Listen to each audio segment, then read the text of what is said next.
All right, episode 13. Another long wait, but we are back again. Just the summer kind of creeps up on you. You got some vacation, you got days off, work gets in the way, but nonetheless, we are here for a 13th episode. We've got a really fun theme this week, and it's why it's important to show up for your friends.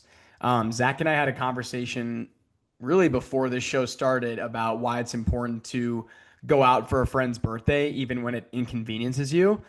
And that was kind of the inspiration for this theme. It's just going out of your way for your friends because if they're your friends, you'd like to believe they do the same for you, and that's why we're doing this theme. And with that said, Zach, I think you can kick us off with our first story. Absolutely. And before I go, I'd like kind of to say something about the whole theme, and we'll get into this more with our discussion. With these stories, at least the ones I picked out, they involve these grand gestures.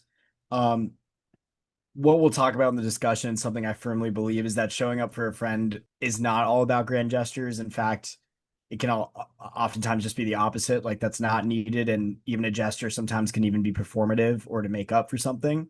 Sure. Um, that being said, these stories are fantastic and they involve great gestures, so I wanted to share them.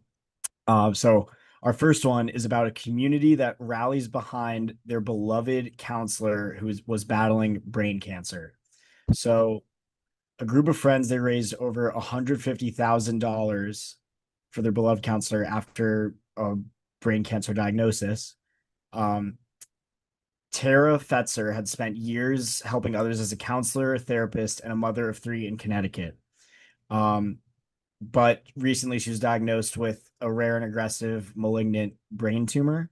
Jeez. And when her friend and colleague Leela Horowitz heard the news, she stepped in. Leela launched a fundraiser to support Tara and her family as they navigated treatment, and the response was overwhelming. They started as a goal of $50,000, and it grew more to 150,000. Full of just friends, colleagues, former students, and just all around community members that rallied around Tara.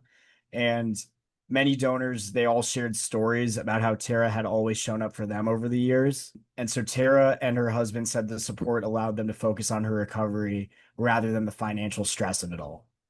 And Wow. there's a few things that really come to mind, right? Like the first is that medical bills, like when you're dealing with when you're dealing with a potentially deadly thing like a brain tumor, Yeah. you or your loved ones, you don't care about the money that it costs because you're trying to live. It's the most important thing. But you also you just can't afford to worry about it, Yeah. even though it's such a huge thing. And so for a friend and a community to raise all of that money just to take at least some of the stress off is everything.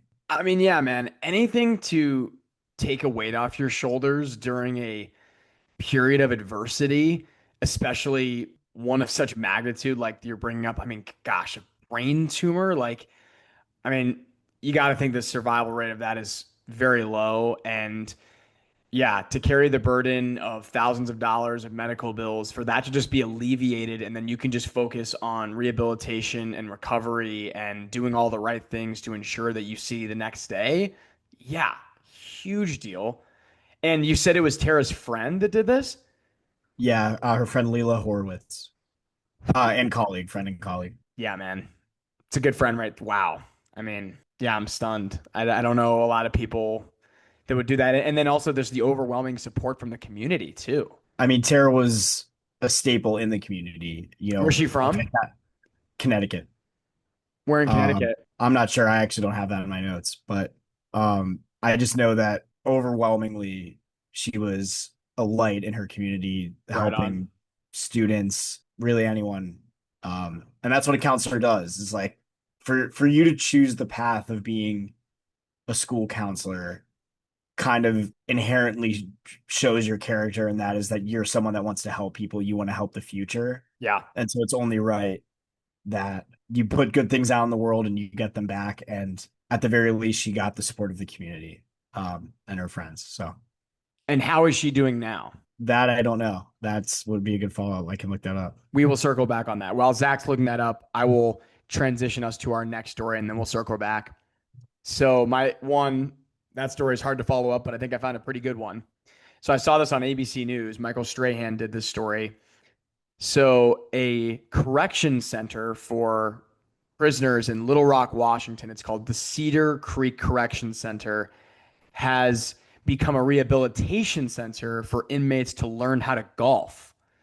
The whole point of the system is for them to focus all their time and energy in something that is very taxing, like reentry into the real world after being in prison for so long. Like most of these guys are serving like 10 to 20-year sentences, and this is supposed to be like a real rehabilitating, I don't like exercise, I guess.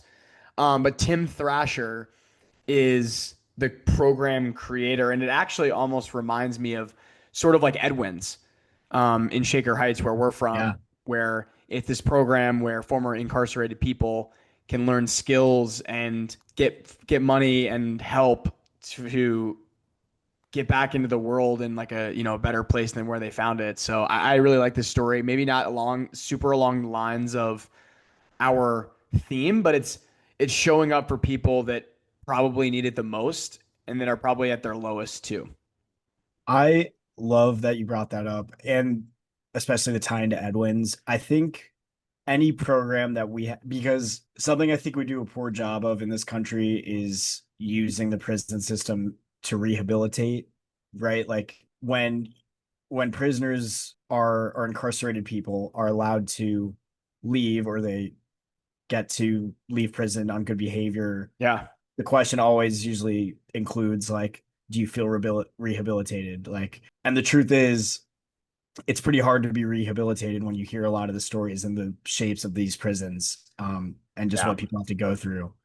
I think diverting our time and effort into actually making it a place of rehabilitation rather than punishment is so important, because I'm a firm believer that it's never too late. Yeah. Um, and yeah, I think that's a fantastic work that they're doing. Um, I was gonna say it's such a good thing to put your effort into golf. Like it's a really hard game. I'm horrible at it. I need to put more time into it because I love to play and I love to watch, but it's something that, because it's so challenging, you really can never ever stop getting better at it. So it's just, I don't know. I think it's a great use of time.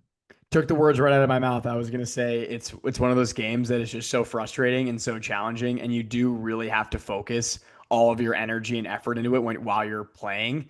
And what better place to do it than while you have all the time in the world, you know, Yeah. to just focus and take out all your frustrations on a game that is so frustrating, and then take it into the real world. It's almost like can almost be like therapy, at that point.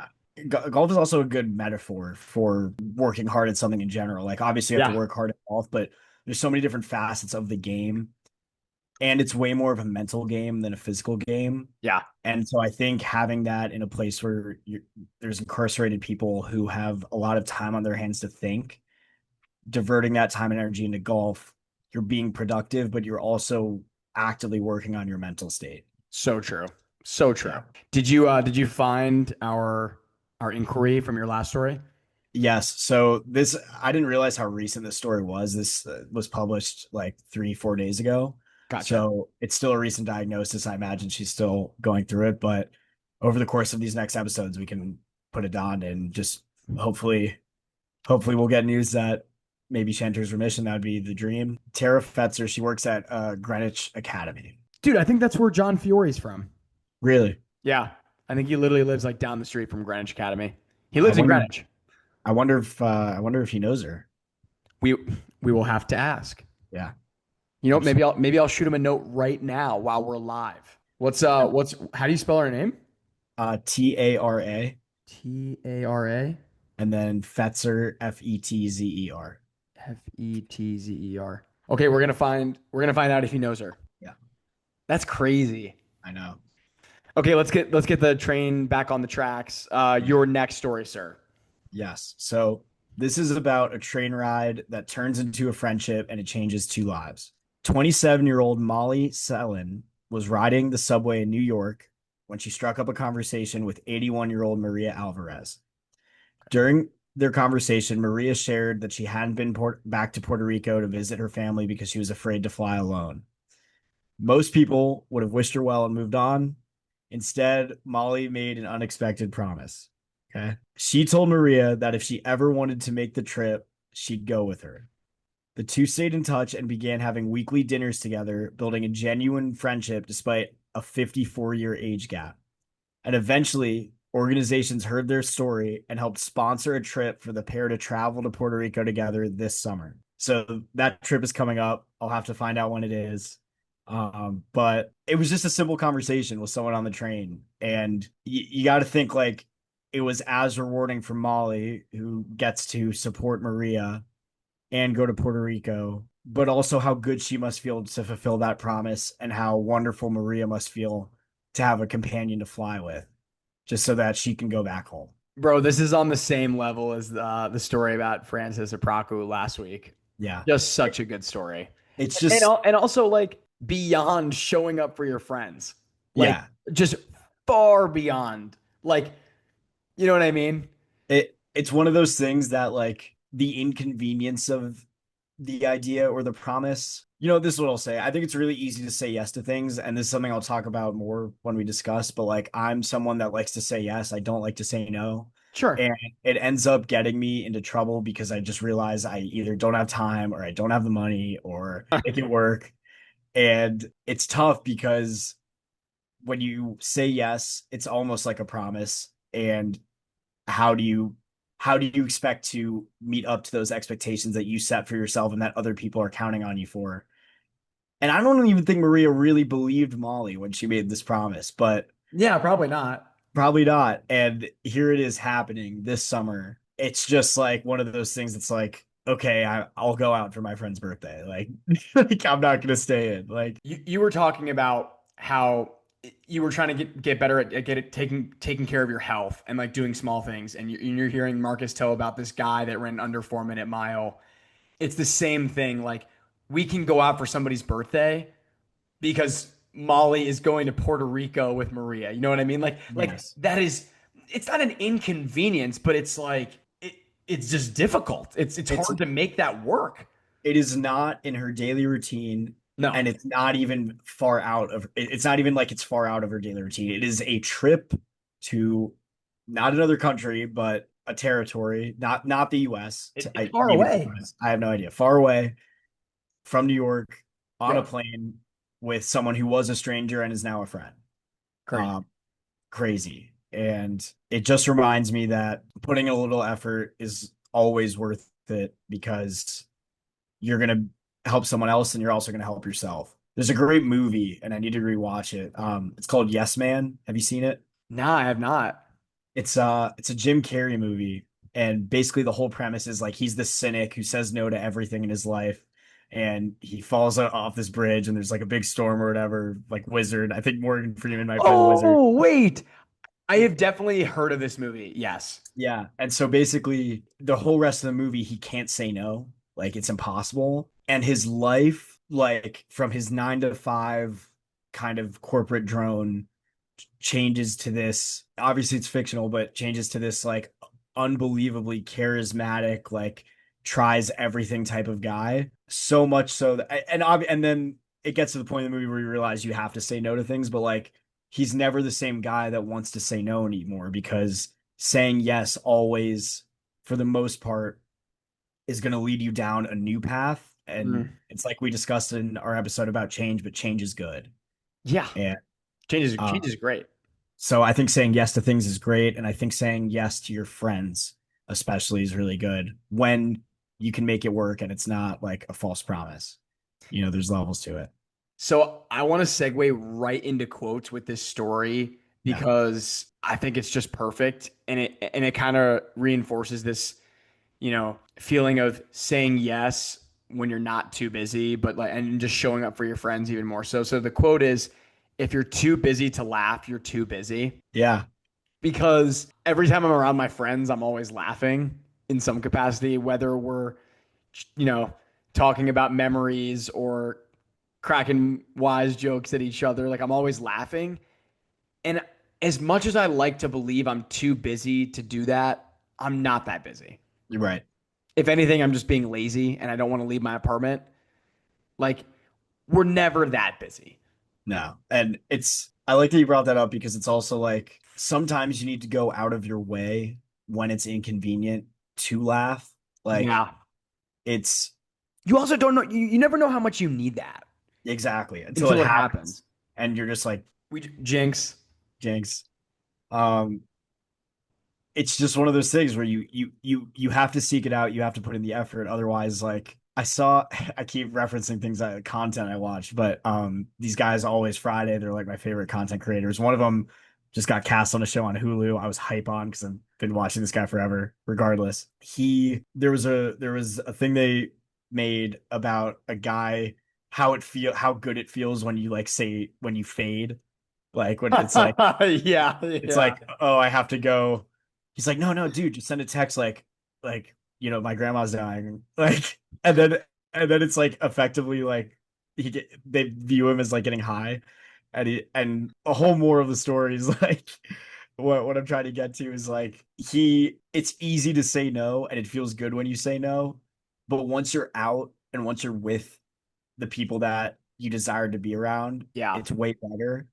And by the end of the video, people stopped inviting him to stuff because he kept fading. So it's just like people are going to lose interest in you if you don't show an interest in them. And I think that's a big part about showing up.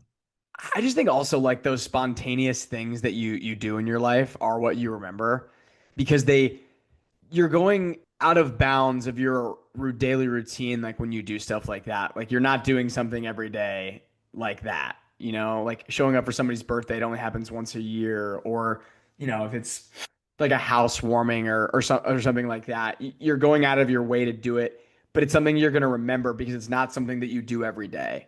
Exactly.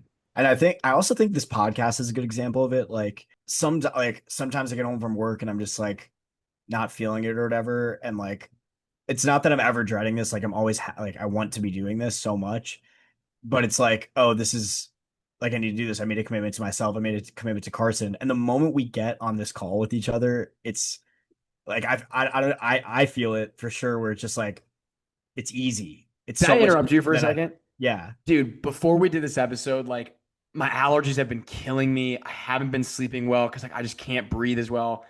I went on a long swim for my Ironman training this morning. Like I was just exhausted. And I was like, dude, like this taping is gonna be tough. Like, just like been a long week. I just feel so much better. Like, yeah. I don't know what it is about doing the show with you. Like my mental fortitude just so much better. Like once we get going, it's like I don't know. I don't want to say it's like euphoric, but I just feel energized. I just 100% agree. And like it's just like I was saying, like sometimes I'm just not in the mood, or at least I think I'm not, and then I'm here and it's like I could talk forever, you Yeah. know? And I think that's just a perfect example of when you know you have to show up for someone, when we're holding each other accountable, and when we know that like we don't have many listeners, but the ones that we do have love the show. You know, we want to do And it we for are them grateful also. for them. We're grateful for all of you listening. Thank you so much. So with that, I'll go into my next quote, which actually kind of ties really well into your quote. This is from E.W. Howe. He's a famous newspaper editor. Um, if a friend is in trouble, don't annoy him by asking if there is anything you can do. Think up something appropriate and do it. Actions speak louder than words. I think that's good for our friendship as well as a lot of the other relationships I have. I think a lot of our friends, I think men in general are very much like they're never going to tell you what they need and they're never going to ask you for help, really. Yeah. And so sometimes you just got to know. Sometimes you just got to think of something to do and do it. And it doesn't have to be some big grand gesture. It can be something so simple that it picks them up at least for a little bit out of whatever funk they're in, you know? And also, like, I don't even think it matters. Like, whatever it is, it's like just the thought that counts. Exactly. Like it. I knew my friend was going out of their way to do something for me when I was down in the dumps, and I never had to ask. Yes. Because like I said, it's just a thing with men. Like they're not going to ask. We're not going to ask. Like it's everyone just wants to thug it out. And it's not that I'm saying like you should be needy or you should ask your friends for things all the time because everyone has their own lives. But if you are in a place where like you feel like you can help and that your boy needs help, go do it. Like I've mentioned this a million times, but like so many times at my lowest, like I had those people in my life to bring me out of it. When I wasn't asking because I was scared and quite frankly didn't really want to ask. It could Uh, even just be a phone call too. yes. Just like And that's being usually what it is. like let's just chat. Yeah, Just take your mind off things, you know? absolutely. And also, I always say just like a good friend is God's greatest gift. Just Yeah. like a shoulder to lean on, anything, you know? Like so much recently I've actually when people ask for my advice or I get in a conversation with someone where they've gone through something and I start with a question rather than just having them start talking. I'm like, hey, in this conversation, do you want me to give you advice or do you just want me to listen? Yes. It's that was something that took me a while to realize was what I needed. Like sometimes I just need to vent. Like a lot of times when you're talking to someone, you're being vulnerable and they come in with problem solving. For me, I kind of always know what I need to do. It's more just about have someone understand my frustrations. Yeah. Yeah, man. Yeah. And so I think that's exactly it. It's like showing up, like I was talking about at the beginning of the episode, doesn't have to be a big thing. Spot on. It can be a call, it can be even a text. It can just let someone know that you're thinking of them. Yeah. Yep. 100%. Um, this is another good quote. This is my last one.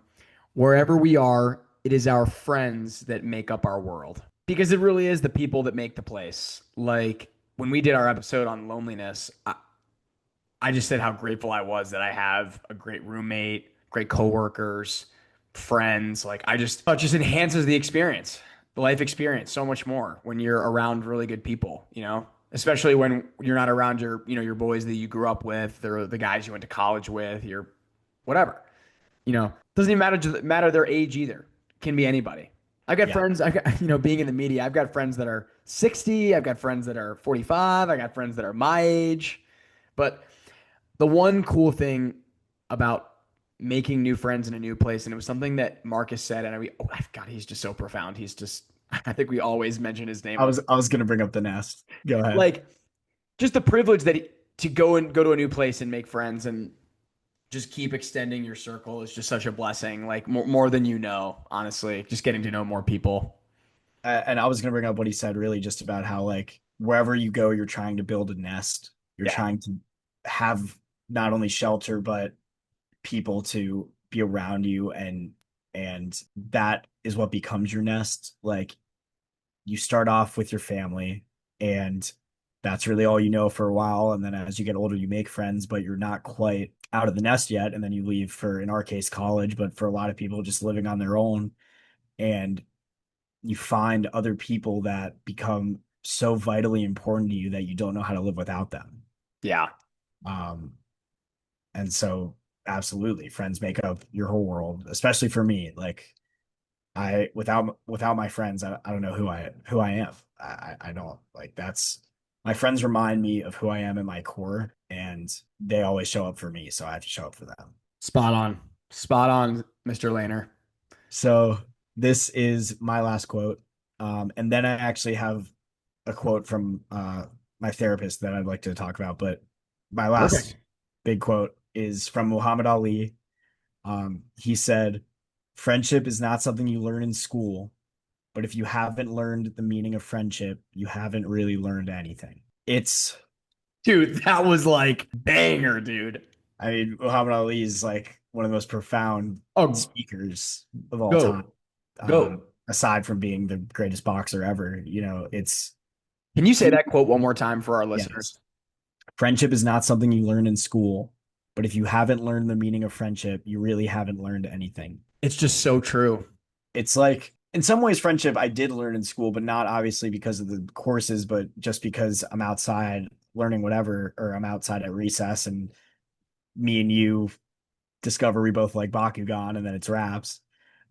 It's one of those things that's like, yeah, if you don't know how to be a friend to someone, you don't necessarily need to have a bunch of friends. You don't even need to have one best friend.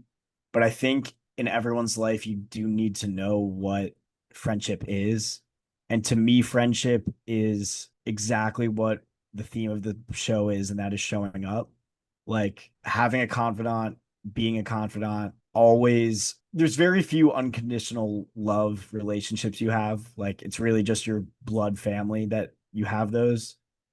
But I've gotten to the point with some of my friends that it's almost unconditional. Like there's very few things you could do that I would ever stop being friends with you, honestly. And that's to me what friendship means. Um, that's it. I forget if it was Liam Hemsworth or Chris Hemsworth did an interview, and he was asked, "Well, who is a true friend? Like, what is a true friend?" And he was like, "It's someone to laugh with, it's someone to cry with, it's someone to joke with. It's your brother. It's someone who's always there, someone who walks in the door when others walk out. A Yes. true friend is really just whatever you need them to be." And I think what's so fun about our relationship is it's just a little yin and yang. Like I think we pick each other up and we bring each other back to earth, keep us grounded, keep us humble, same beginnings. But it's just, man, that quote is just so powerful because friendship is like currency, man. Like it's Yes. rare. It true friends don't come around that often. And it's another thing too, like you don't need a lot of it to feel rich. You don't need a million friends. Like you give me a couple friends, couple really good friends, I'm gonna be all right. Yeah. I I love that. I love what you said about it being like currency because it's so rare. And it also kind of reminds me of something I thought about a couple of years ago, sort of the idea of why do people get married? Like, obviously, there's love involved and practicality, or like you want to raise a kid, so you want to be married, whatever that may be. But I think marriage at its core, that's a lot like friendship, is that you want someone to witness your life. Like, any motivation and confidence that you have, it should come internally, but sometimes you don't always have that. And so having a friend to witness your accomplishments, to witness your pitfalls, just to be a witness is like really so important. And I think that's the same as a spouse. It's like you're married to someone till death because until death you have someone that is going to acknowledge your life, that will remember your life. And I think friends are the same way. I mean, dude, it's I feel like our parents have always talked about they married their best friend. Like I think that's true for so many cases, at least for the ones that last for a long time. And it's such a good analogy because you spend so much time with this person, and it goes back to our conversation about being an addition and not a necessity. You're sharing your life with someone. Like you are opening up your arms and letting them be pretty much an extension of yourself. Like when you get married and or, you have a family, like you're literally like intertwined. Yes. Like you're almost one and the same. You do everything together. You raise the family together. You eat together. Just letting someone into your life. It's the same thing with being a friend. Like sharing a meal with that person. So yeah, really good quote, man. All right. And so one last quote I want to share is I met with my therapist last night.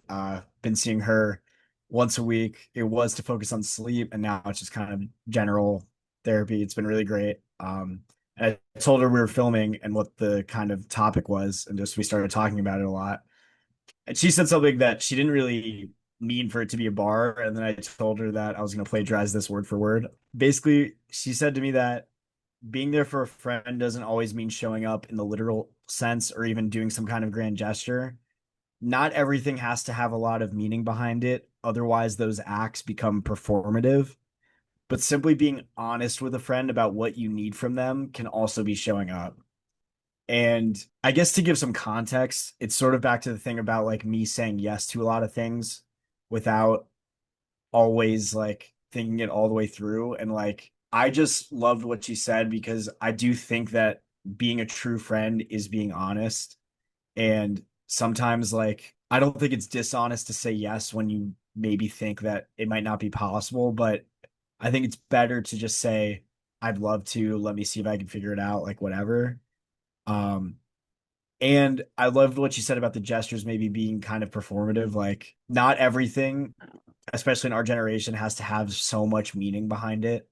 Like, it can just be simple and easy, and it doesn't have to be shown to everyone. Yeah. And so I love that. It resonated with me and I wanted to share it. That just kind of reminds me of what we were doing last weekend when we were both in DC just by chance. Like, we didn't know that we were going to be in DC at the same time. You were in Yeah. Arlington. I was in Chevy Chase. I could have just stayed where I was at, but I knew you were going to be there. And I was like, screw it, whatever. 25, 30-minute drive. Like, yeah, like, I'm just going to go do that and like see my boy and dap up and hug and see him in his element for 30 minutes. And then he's going to drive me back to where I'm going. Yeah. Like Not that I, much to it. not that much to it. And it was so great seeing you. It like livened me and like I was exhausted. I was like annoyed at the situation I found out you were kind of in. And like it didn't matter because I got to see you. And how was the rest of your night, by the way? I didn't ask you with Will and all that. Oh, bro, it was great. I had Uh, such a good time. Bro, I wish, man, not to like steer the ship, bro. I wish we had just stuck to the initial plan and just had you all come out. Dude, we went to like three different bars in that stretch in the Navy Yard yeah. and like just had a blast. And Uh, dude, it was one of those nights too where it was like 11:45 and Will Turgeon's my cousin, like one of my boys at this point in life. And I'm like, hey, we either decide right now we're going home or we're making this a night. And we made it an absolute night. Like, had an early flight the next day and I didn't care. Just like had a couple drinks, was like super chill, like just a great night. I both wish I thugged it out with you, but also like You also had stuff going on the next day, brother. it ended up being the right decision for me. And I'll talk about it with my silent heroes and wins of the week, but like I had to get some sleep and my recovery for the activities that went on that weekend, my recovery that night was like high 80s, thanks to the whoop. Come on now. Come on now. So it was a good decision, but yeah, I wish I could have met your cousin and those boys, but it's all right. I'm Next glad you had time. a next time. You want to start with your sound hero? Yeah, I do want to start with my sound here, actually. So you have no idea who this is. I've only known him for a little while. His name is Jaden Werner. He's a sales associate and golf instructor at Mr. Golf. It's where I got fitted for clubs. It's where I do lessons. And I'm just so appreciative and grateful that he's patient with me because I'm not good at golf and breaking down the mechanics of golf is like really difficult. But he has worked with me every step of the way. And I feel like I've seen a lot of progress. And I just enjoy working with him. Just a really genuine guy, very much like Wisconsin, like played college baseball, golfs, and I don't know, just a good dude. And they do me right there. I did a story on him a while back, but he's my sound hero. He's a good guy. I think it's so great to have kind of these intermediate people in your life. Like when I say intermediate, like you see them semi consistently, Yeah. but whenever you see them, the attitude and the vibe is so great. Like, like he could easily be frustrated with your frustrations of golf and the fact that golf is incredibly frustrating and he has to deal with people that maybe stink. But he comes in with a good attitude and he's nice about it. Is like Yeah. that's such a great thing. Like you met Mustafa, who works at Crave Deli. Like The it's boy. it's and honestly, all the Crave Deli guys at this point are really just so like they're there all day making the same sandwiches, seeing the same people. But whenever you see them, it's like, or whenever I see them, it's just I don't know, warm and welcoming, and or it kind of makes New York feel a little bit more like home. Yeah. And I think that's probably the same with you. Yeah. Um, and Jared, right? Jaden. Oh, Jaden. So shout out Jaden, man. All right. Shout out Jaden. So for my silent heroes and my win of the week, they're kind of intertwined. Um, this weekend, as I briefly mentioned before, I went to visit some buddies from college. Um, Stayed at my friend Ethan Kluge's house, and my roommate Justin Shupak came down with me.